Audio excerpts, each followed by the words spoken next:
एकंदरीतच आठवड्याभरात कोर्ट याबाबत निकाल देईल अशी अपेक्षा आपण करू शकतो का? कारण 21 तारखेला पुन्हा युक्तिवाद दोन्ही पक्षांकडून केला जाईल की फक्त सुनावणी होईल, फक्त निर्णय जाहीर करण्यात येईल?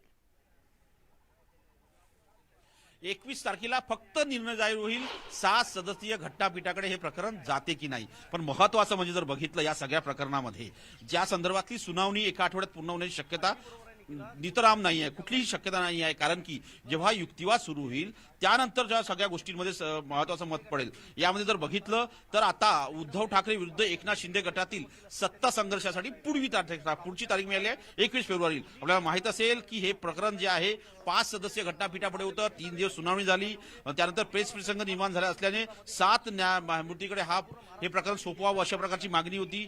16 आमदारांच्या अपात्रतेचं प्रकरण असो, पक्षांतर बंदी कायदा असो, राज्यघटनेतील 10व्या परिशिष्टाचा मुद्दा असो, याच्यावरती दोन्ही गटांनी युक्तिवाद केला आणि त्यानंतर आता 21 फेब्रुवारीला पुन्हा एकदा सुनावणी होणार आहे. दरम्यानच्या काळात काल ज्या पद्धतीनं सरन्यायाधीशांनी या संदर्भात एक निरीक्षण नोंदवलं होतं, बुद्धिबळाच्या खेळाप्रमाणे शिंदे गटाची खेळी आहे अशा प्रकारचं देखील एक निरीक्षण नोंदवलं होतं. त्या निरीक्षणानंतर आता पुन्हा एकदा आज या सर्व स्पष्टीकरण पाहायला मिळालेलं आहे आणि कन्सिडरेशन होतं का ते पाहावं लागेल. 6 सदस्यीय घटनापीठाकडे हे प्रकरण आता गेलेलं आहे. निश्चितच प्रशांत, असेच सोबत रहा. आपण पाहतोय राज्यातील सत्ता संघर्षावर सुनावणी पार पडली असून आजही कोर्टानं निकाल राखून ठेवलेला आहे आणि मंगळवारी म्हणजेच 21 तारखेला पुन्हा 5 न्यायमूर्तींच्या घटनापीठासमोर ही सुनावणी होणार आहे आणि या सुनावणीमध्ये हे प्रकरण 7 न्यायमूर्तींच्या घटनापीठाकडे सोपवणार का याबाबतचा निकाल दिला जाणार आहे. विरोधकांनी हे प्रकरण 7 न्यायमूर्तींच्या घटनापीठाकडे देण्याची मागणी केलेली आहे, तर सत्ताधाऱ्यांनी हे प्रकरण 5 न्यायमूर्तींच्या घटनापीठाकडेच ठेवण्याची विनंती केलेली आहे. त्यामुळे आता मंगळवारी म्हणजेच 21 तारखेला नेमकी काय सुनावणी होते, नेमका काय निर्णय जाहीर होतो हे पाहणं महत्त्वाचं ठरणार आहे. एकंदरीतच अंतिम निर्णय लांबण्याची शक्यता आहे, कारण अजूनही निर्णय झालेला नाहीये. 7 न्यायमूर्तींबाबतचा निर्णय हा 21 तारखेला जाहीर करण्यात येणार आहे आणि 5 न्यायमूर्तींसमोर मंगळवारी 21 तारखेला पुन्हा सुनावणी होणार आहे. एकंदरीतच आपण पाहतोय राज्यातील सत्ता संघर्षावर सुनावणी पार पडली असून आजही कोर्टानं निकाल राखून ठेवलेला आहे. मंगळवारी म्हणजेच 21 तारखेला पुन्हा 5 न्यायमूर्तींच्या घटनापीठासमोर ही सुनावणी होणार आहे आणि या सुनावणीमध्ये प्रकरण 7 न्यायमूर्तींच्या घटनापीठाकडे सोपवणार का याबाबतचा निकाल दिला जाणार आहे. तर विरोधकांनी हे प्रकरण 7 न्यायमूर्तींच्या घटनापीठाकडे देण्याची मागणी केलेली आहे आणि सत्ताधाऱ्यांनी हे प्रकरण 5 न्यायमूर्तींच्या घटनापीठाकडेच ठेवण्याची विनंती केली आहे. त्यामुळे आता 21 फेब्रुवारीला पुढील सुनावणी होते आणि त्या दिवशी नेमकं काय होतंय हे पाहणं महत्त्वाचं ठरणार आहे. पुन्हा एकदा आमचे प्रतिनिधी प्रशांत लीला रामदास यांच्याकडे जाऊयात. प्रशांत,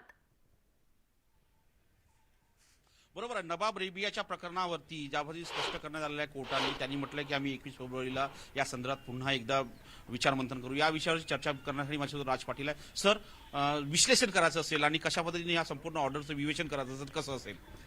ऑन मेरिट ह्या शब्दात बरंच विश्लेषण आहे.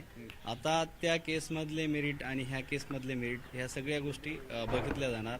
आता माननीय न्यायालय यावर लक्ष केंद्रित करणार आहे की जेव्हा ती केस घडली त्यातले केस लॉ जे आहे आणि ह्या केसमधल्या काही फॅक्ट आहे ह्या सगळ्या गोष्टीचा उहापोह होणार.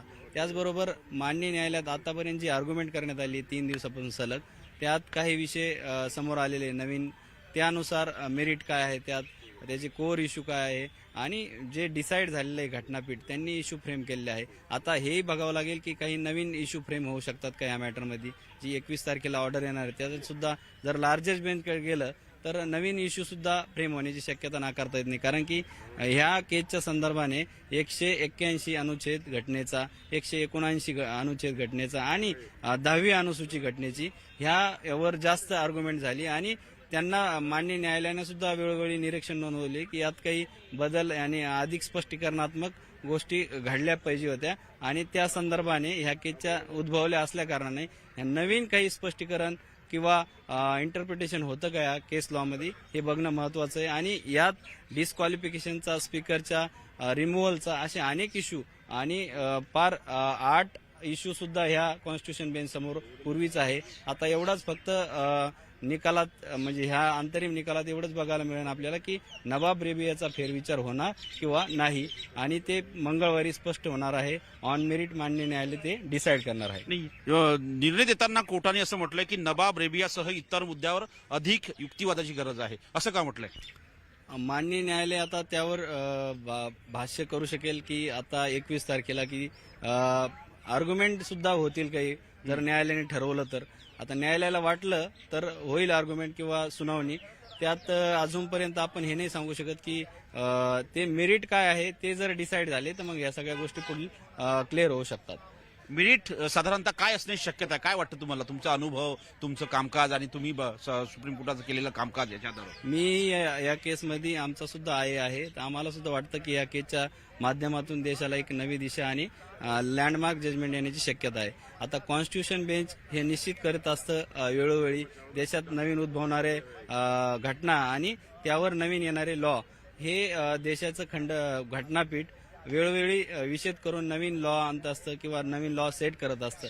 माननीय सर्वोच्च न्यायालयाने वेळोवेळी नवीन लॉ सेट करून या देशाला नवी एक दिशा दिलेली आहे आणि लोकशाहीमध्ये न्यायालयाचं जो मुख्य विषय आहे, न्यायालयाने आपलं न्यायदानातून नवीन लॉ सेट केले आणि समाज परिवर्तनाकडे नेलेला आहे. आता न्यायालयात घटनापीठाने आपल्याला ह्या 21 फेब्रुवारीला हे निश्चित होईल की मेरिटवर काय न्यायालय निर्णय देतं. मेरिटवर 21 तारखेला काय न्यायालय निर्णय देतं हे देखील पाहणं